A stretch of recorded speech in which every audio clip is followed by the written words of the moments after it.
Wanna talk? So let's talk. Here. Talk. You wanna talk? You gotta talk, you need to talk. News talk. I talk, you talk to Solomon. I talk, you talk to Solomon. Yeah, let's talk to Solomon. Talk to Solomon.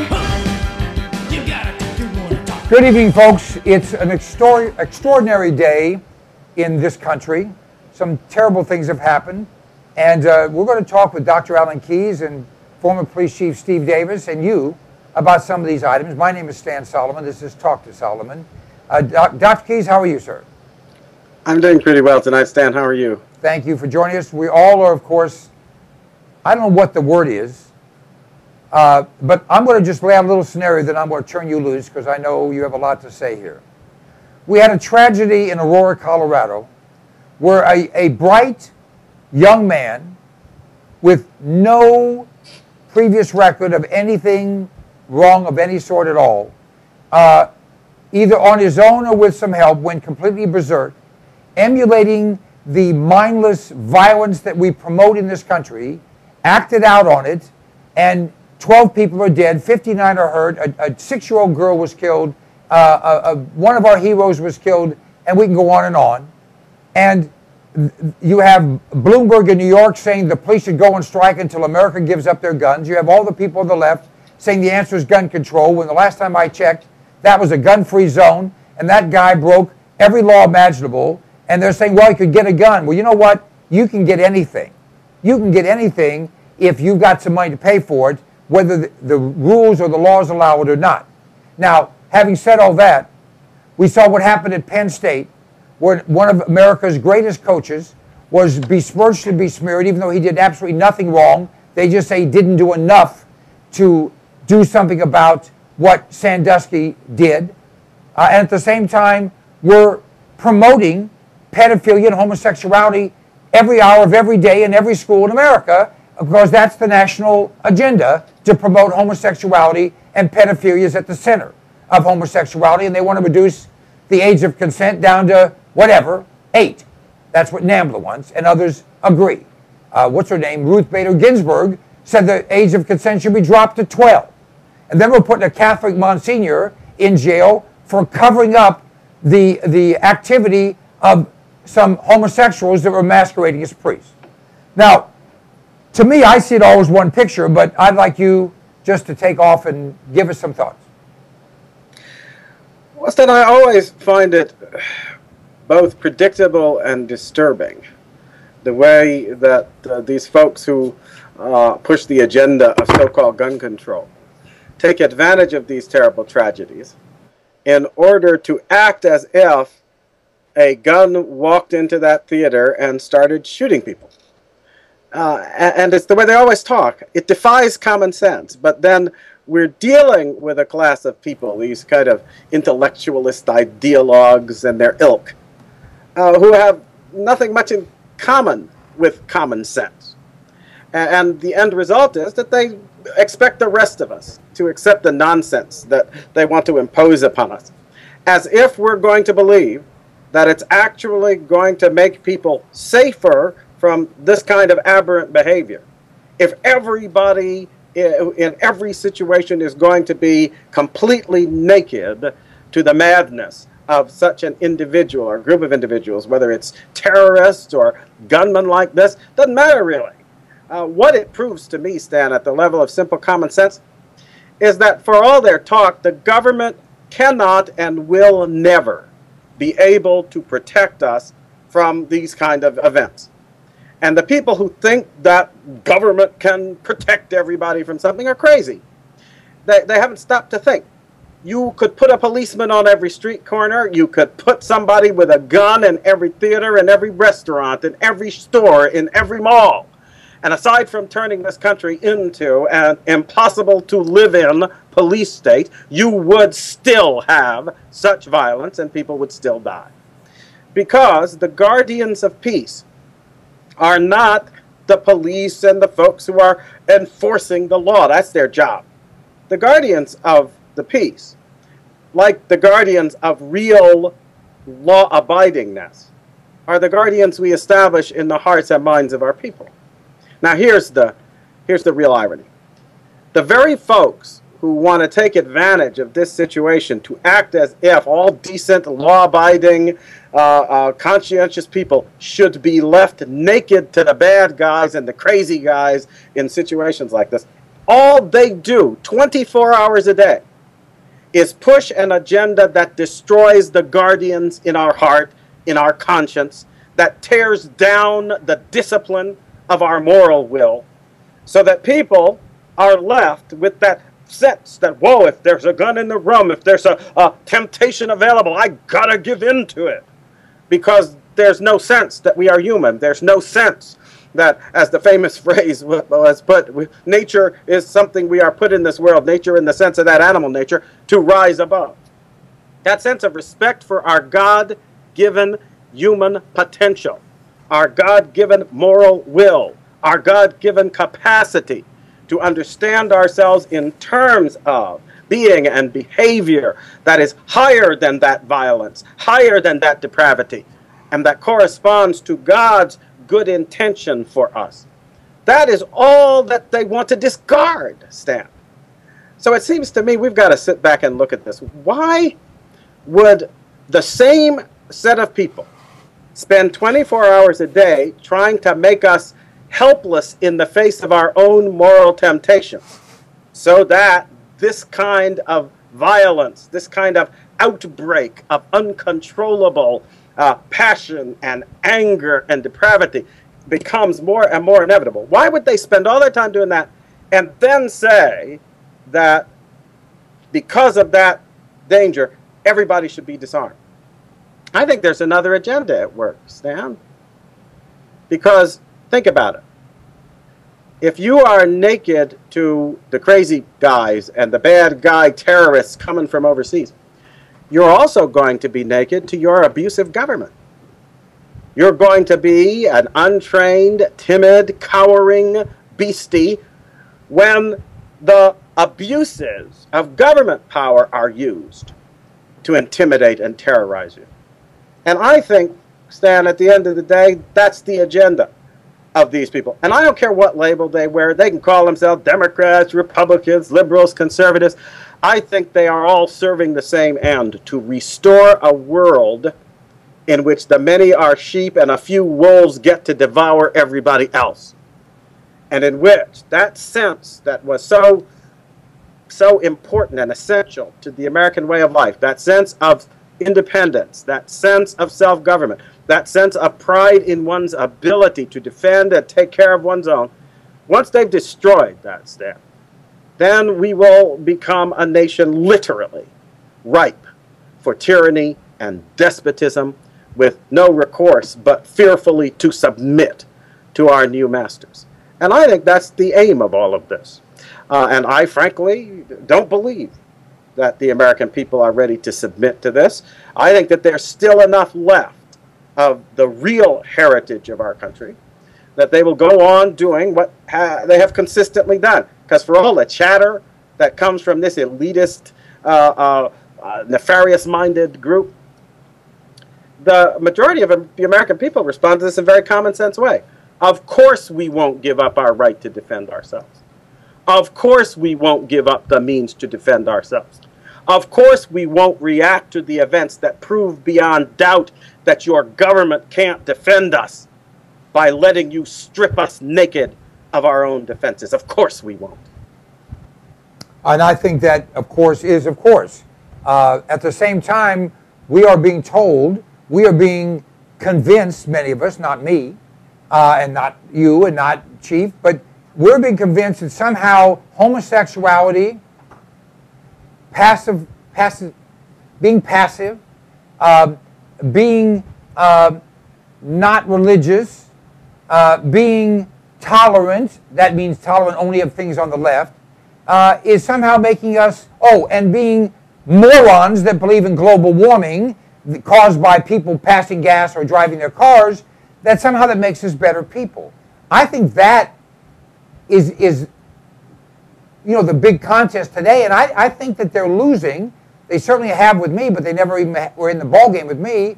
Chief, your thoughts?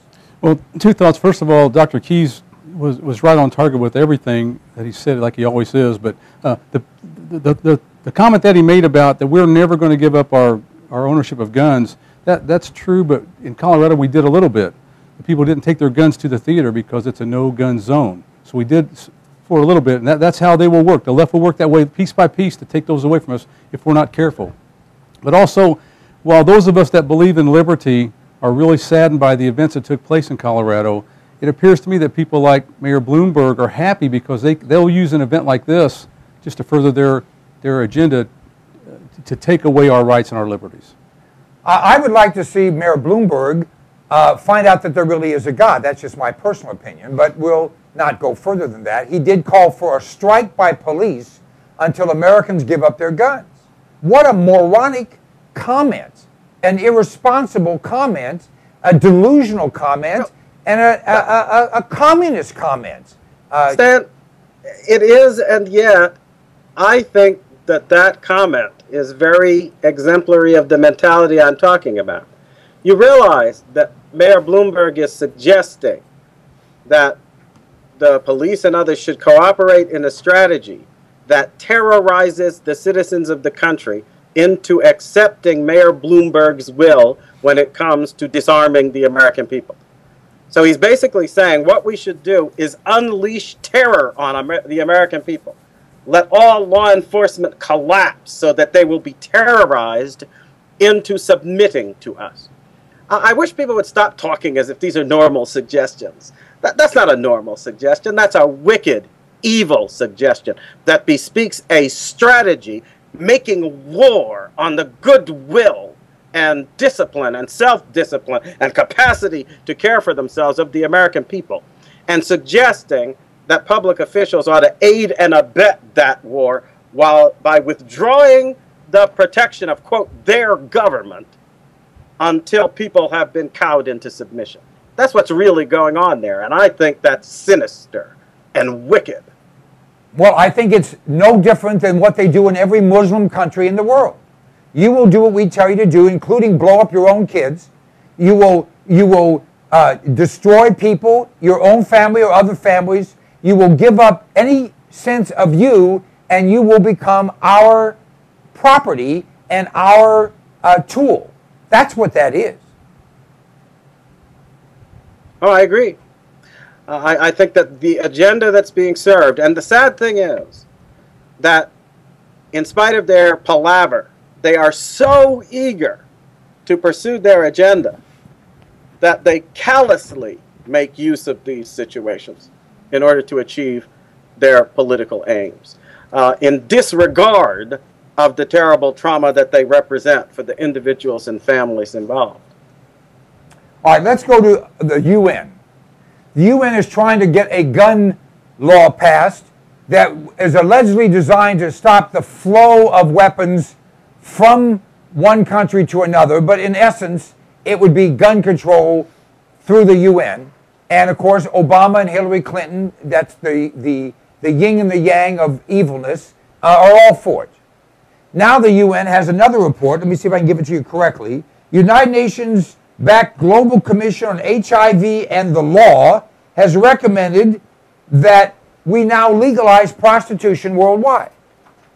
That may be legalizing politics, which is prostitution, but in essence, they're saying there's no morality, there's only practicality, and if you legalize prostitution and then you give them certain medical supervision, benefits, you might mitigate the transfer of AIDS. No discussion. Well, if you just stop fornicating with anything, everything, and all things, there's a good chance you won't get any communicable disease. I'm sorry, I'm getting a little upset. Let me go to the chief. He never gets upset. Not with you, because I know what a good shot you are. But this is another bait and switch type of game. They talk about HIV, that's not it at all. Talk about prostitution, that's not it at all. The game is we're going to destroy morality and destroy law. Then after all that's destroyed, they're going to give you their version of what they want to have happen in all facets of your life. That's what the game is. Alan? Well, I think that's absolutely right. and I think the end result of it, if we stand back and look at it, is consistent with the overall understanding of what we are as human beings that these people try to promote. With the evolution and the banishment of God and the notion that there is no real line to be drawn between our human and our animal nature. These folks pursue public policies that are essentially based on freeing people to pursue whatever animal passions they have. And I use the word animal advisedly because I think their aim is essentially to get us to forget that there is anything distinctive about our humanity, so that we will acquiesce in the notion that the only way that a human society can prosper is if human beings are essentially conditioned like a herd of animals, free to do this and that within the bounds allowed by their masters, because they have no capacity for mastery within. I also think, Stan, but not to find a point on it, that that's one of the reasons that the arch enemy of this ideology and this understanding of humanity is Christianity. Because the essence of the Christian understanding is not just that there is God, but that if we are willing to accept God's will for us, there is the possibility of God in us, as an indwelling presence, as an indwelling principle of our will. So that the one whose will masters the universe is then participating in our capacity to master ourselves within that universe. And so self-government becomes as near at hand as prayer, as near at hand as a willingness to accept the will and example of God in Jesus Christ. That understanding, which was essential to the founding of this country, is, I think, the antithesis of what these folks want us to believe about ourselves. And at the end of the day, what will be left? What will be left is the mass of humanity which has lost the sense that they are, in fact, anything better than animals, gratefully accepting the domination of a little cliquish elite that has convinced themselves and others that since there is no God, they should act as master in the interest of order and decency and compassion, which can be achieved in no other way. Isn't it interesting that that way of looking at things then returns the world to the age-old pattern of government by the few, dominated, tyrannized over by a few self-serving cliques that then treat the rest of society and the rest of humanity as their slaves and their pets and their beasts to be subdued. I think that's not an accident at all. I think that's what's at the real heart of this so-called progressivism, which really seeks to push humanity back into the darkest age before there was even a consciousness of the distinctive quality of humanity that God intends for all of us. Let's talk about food. Chicken. Chick-fil-A. The owner of that very successful company is a Christian man who does not open any of his stores on Sunday, even though he could make a lot more money. And he was asked what he thought about gay marriage. He said he didn't think it was good, that gay marriage would undermine the true meaning of marriage. So the Muppets owner, Jim Henson's daughter, Lisa Henson, I think is her name, has said, we are no longer going to allow Chick-fil-A to sell Muppet characters. Last time I figured out, they were paying for that. And we're going to take the money they gave us, and we're going to give it to some homosexual glad, gay, lesbian, and other assorted freaks. Is that right? I think it's close. Close enough. Close enough. All right, at any rate, so now it's on. I believe that homosexuality has drawn a line in the sand, or those promoting homosexuality, and I'm glad to say, here's sand in your face. I will only go to Chick-fil-A, and every time I see Miss Piggy, I'm going to roast her. We're going to have roast Miss Piggy, and we're going to put Kermit in a blender and see how fast he can go. And anything Muppet-oriented will be blackballed, if you pardon that racist term. And I like it when the left says, here we are up yours, because you know what? I don't take kindly to that, and I'm willing to be proactive. Now, am I being mean? Am I being intolerant? Or am I just locking and loading? Well, Stan, I do have to say, though, that I agree with you. I think that the first thing we ought to do is make a resolution that is Chick-fil-A all the way. Chick-fil-A, whenever you feel in the mood for a little fast food, go to Chick-fil-A. Except, of course, on Sundays, because like the decent folks they are, they close, right? And so I agree with that. Let's accentuating the fact that we need to promote and be clear about our support for the head of Chick-fil-A, who has proven to be no chicken. Thank goodness. But in terms of the Muppets, I don't know, Stan. I think it might be appropriate, rather than going after Miss Piggy and all, because what are the Muppets, after all? In some ways, the Muppets are the victims in all of this. They are already under the domination of these folks with their agenda, who are then going to use and abuse them for the purposes of their agenda, and they will have no say in it, Stan. So I think that I will be praying for the liberation of the Muppets. I'll be praying that someday we'll be able to free the Muppets from the tyranny of this destruction of civilization, so that they can once again be free to their real nature and their real aspiration, which was to reflect back into our children the good qualities that characterize our humanity. I think that's what the Muppets really want to do, Stan, but they're not going to be allowed to do it. So I wouldn't go after the Muppets and lynch the Muppets. I would pray for the freedom of the Muppets and work for the liberation of the Muppets. Because I think it's about time we realize that I'm not like these guys on the other side. See, I actually think that when we win, the Muppets will be free to be Muppets again. As long as they're in charge, the Muppets are going to be forced into enslaved labor as part of the propaganda machine that destroys and assaults the real heart and conscience that we ought to be shaping within our children. And that through many years of good service, the Muppets did try to shape until their ownership was usurped by these people who have now embarked upon a course of destructive madness. So that's the only area where I might have a little nuance of disagreement with you, Stan, because, you know, having myself, I mean, there was a time, you know, when you were raising children, the Muppets could be helpful. And it is not entirely the fault of these people who are, in a sense, like the birds in the cave, the Muppets. You know, they're the first to fall under the sway of this senseless tyranny of a cliquish elite that seeks to submit the decent multitudes of the world to their godless will.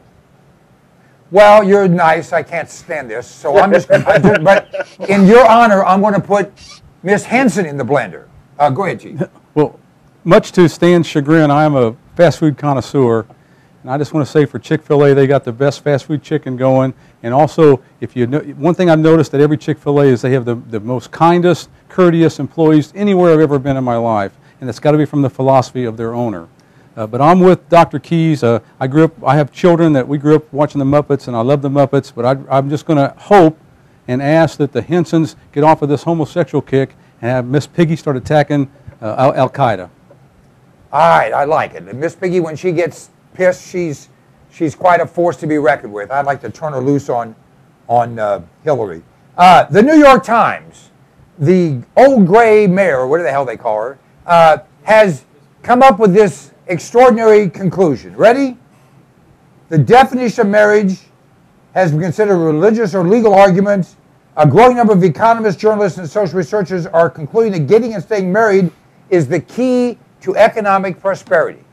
Well, golly gee whiz, Shazam and all that. If you get married, this is my 41st year, and stay married, you're going to live longer, you're going to have more, you're going to be able to do more, you're going to do less wrong, and with rare exception, you're going to be a happier person. Geez, I can't imagine this came from the New York Times. They're such morons. Chief? Well, also, let's talk about the children. Children that grew up in traditional marriage homes. A man and a woman, not two men, two women, a watermelon, a dog, or an ox. Right. When a man and a woman are married and have children, and the children live in that family, the children turn out much better. They do better in school. They do better socially, and their lives are much better. They're in much better shape to have a much better life if they come from a traditional marriage home. Dr. Keys. Well, see, I think that last point is key because just recently, as you know, there was down in Texas a study that was done that pointed to the fact that a long-term study of kids coming from these households in which both parents were of the same sex showed that they actually had more problems, these children, than other kids. And so we have to keep that in mind, that the benefits of marriage are the benefits of marriage defined as and in the context of that procreational function, the male and the female coming together, that kind of God-designed balance and cooperation that then contributes to the upbringing of children who also reflect that kind of decent equilibrium. I think that's an important thing to keep in mind, because when you tell me that a truth like this, keep in mind also that this particular fact and studies that draw this conclusion have been commonly done, commonly recognized for several decades now by those of us who have been fighting in defense of the natural rights of the family. You know, so it's been pointed out. It has been part of the staple of what we have tried to get across to folks as to the importance, practically speaking, of defending this God-ordained natural institution. But if the New York Times is promoting it, given their agenda, I expect that they'll try to take that and say, since there are these economic benefits to marriage, therefore you can't deny this economic hope to homosexuals and others. I can hear it. I can hear the argument that they'll be making. Abstracting from the fact that we have just pointed out, that the marriage that's being talked about here is not the parody of marriage that they are trying to promote. It is rather the understanding of marriage that recognizes that which at the end of the day is a natural right, a family life that is a response to our natural obligation to God to be fruitful and multiply, and therefore lend our will to the institution that makes that possible. You know what? You're so right, which of course you always are, but I'm going to tell you what doesn't work, the marriage that doesn't work. Ready? The Muslim marriage with 4 wives, 14 kids, and the man who picks who to beat, who to rape, who to sodomize, and who to kill. That's not a good model for marriage, just thought I'd throw that in. We'll take a break here. We'll be right back with Dr. Alan Keyes, Chief Steve, and me, the Doctor of Sensitivity. Maybe. Right back.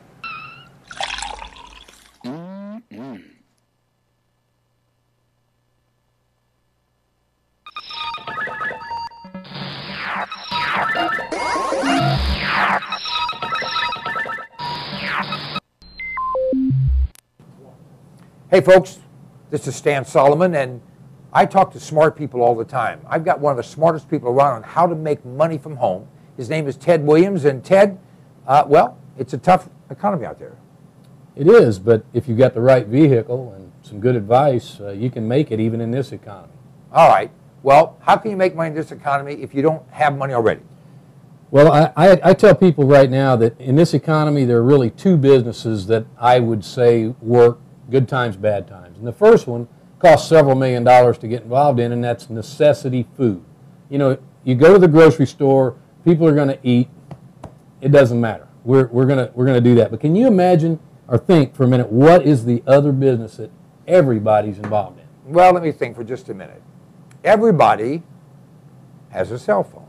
Everybody lives based on a cell phone. In fact, I don't know anyone that doesn't have one, but cell phone business is expensive to get into. Well, it is if you're buying a brick and mortar store and you want to tie yourself to a conventional business, have inventory, overhead, theft, all the stuff that goes with it, and then you have an opportunity with our business opportunity to for under $300 to be able to operate in 50 states and all the U.S. territories and soon to be international. Now wait a minute, is this one of those deals where you can only talk between 8:15 and 8:22 at night on Tuesdays? No, this is actually running on one of the nation's largest nationwide networks, and we even have roaming for those people that are traveling between major highways, and we have the top-of-the-line phones. We've got some of the best Android phones, the newest Android phones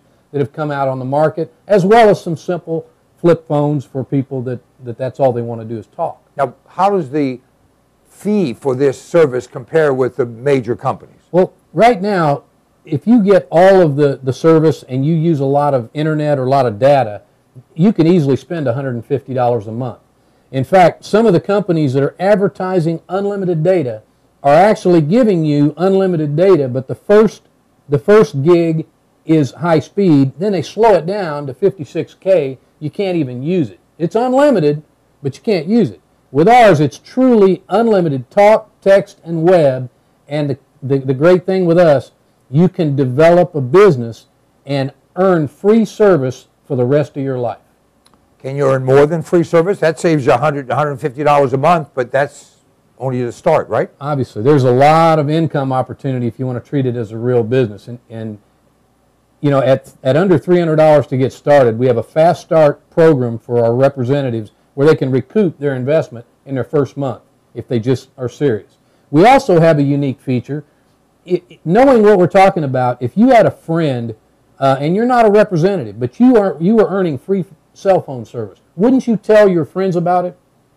Especially if it would help me to keep that free service. Well, what we have is a program where you can refer a few friends, even if you're not a representative. You could be a customer, and you refer a few friends or family members that get our service, that would earn you free service. So our representatives can get it as well as our customers.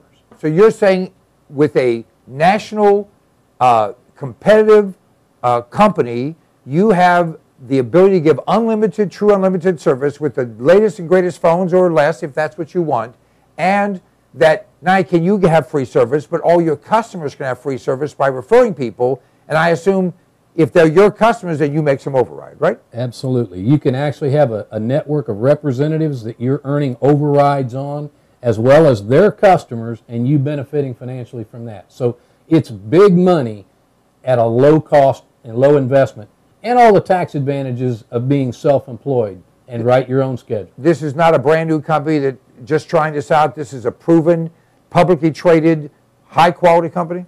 Yeah, they've been in the telecom industry for over 18 years. And, you know, just having money will not get you in the cell phone, in the wholesale cell phone game. There's 3 or 4 companies that dominate, and they won't give up any of their share with someone with no experience. Our company has been involved in data billing, customer service in the telecom industry for years and years, and we were the first in the market at the wholesale level. Folks, this is an exciting opportunity, maybe for you. We can't tell you what's right or wrong.